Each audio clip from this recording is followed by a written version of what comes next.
Croatia will very soon have a new government, and it will have a new foreign affairs minister, Mrs. Pusić, who is joining us here for a chat today about not least the Croatian referendum, because you're going to have a referendum now that you've signed the accession treaty.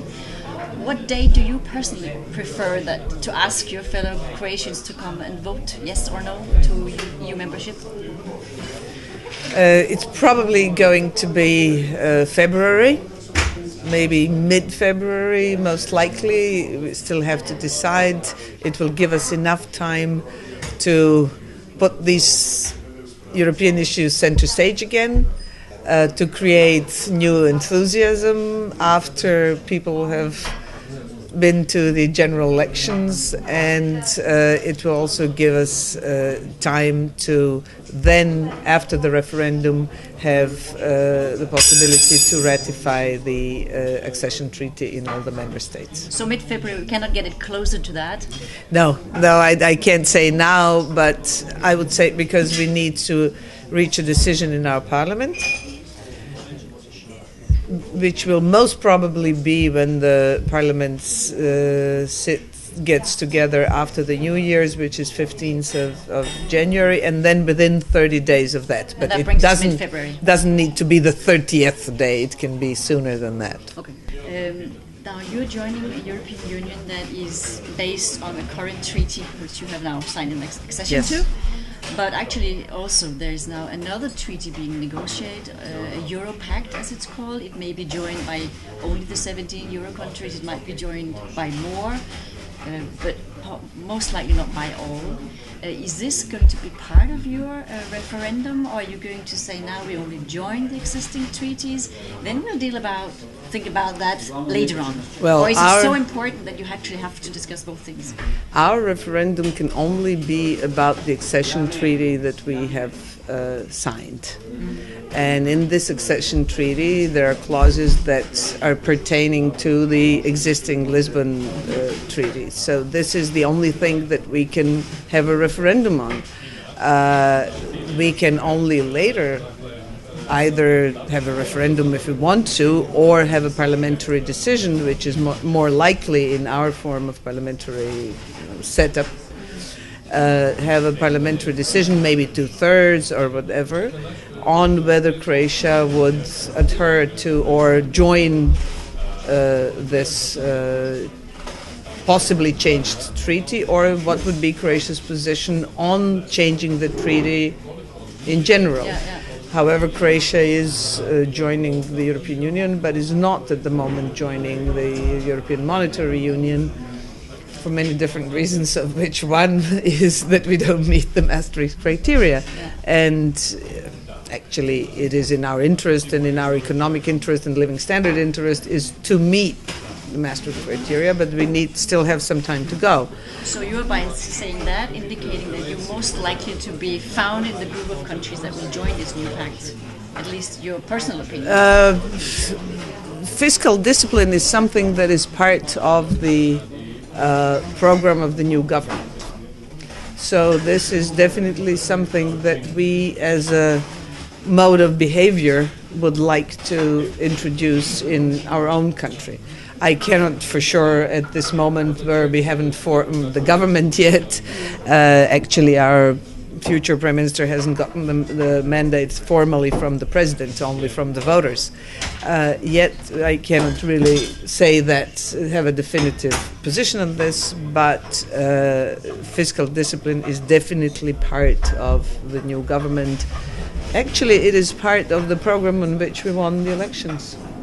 So surprisingly, you cannot secure that there will be 27 members of this new Euro Pact, and then plus UK.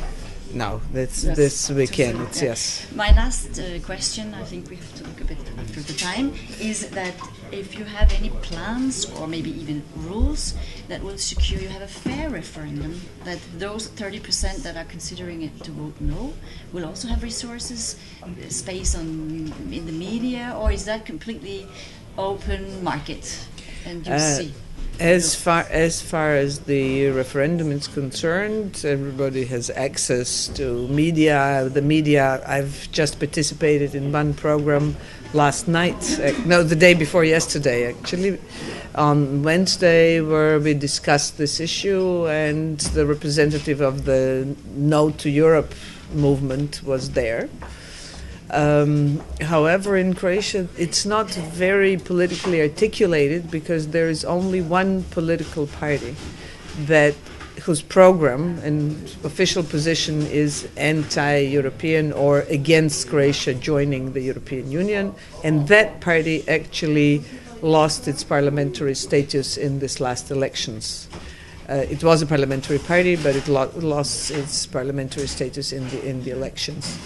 But in all the programs that we have, the representatives of the civil groups or civil society organizations that are against the European Union are always invited. However, the government has actually won the elections with a very, very clear, straightforward and open position that if you vote for us, we will be in favor, and we are in favor of Croatia joining the European Union. So our policy will be, the policy of our government will be for Croatia to join. So this is pretty clear, and we got the vote on that, and this is what we will advocate. Do you think you need support from the European Union to win the elections, or can you do it on your own means? To win the referendum, you mean? Yes.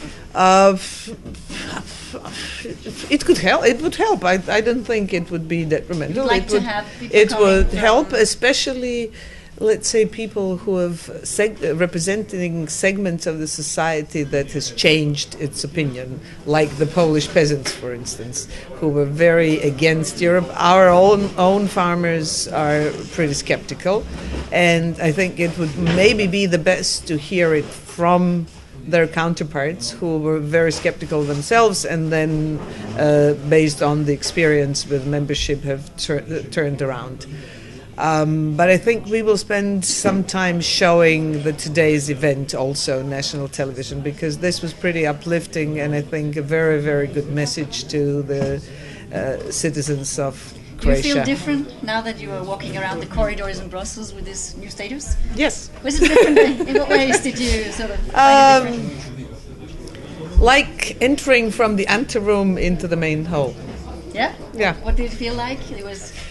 It somehow feels more relaxed, more part of the whole thing. I mean, Croatia and practically all the families in Croatia have a long history of different members of their family being part of different empires from the 19th century onwards. So in different forms we always saw ourselves as participating in, not only culturally but really also politically participating on different big European formations. But this is a different kind of a big European formation. In some ways it is not the state, so it is less. In some ways it is, in spite of all the differences, way, way more equal than anything else we've participated in before. So for us, this is a very important thing. It is also very important because to the extent to which this is possible, it gives a certain long-term stability, because we haven't had that in the last 150 years. No state lasted at least as long as one average human life. Thank you so much for talking to us.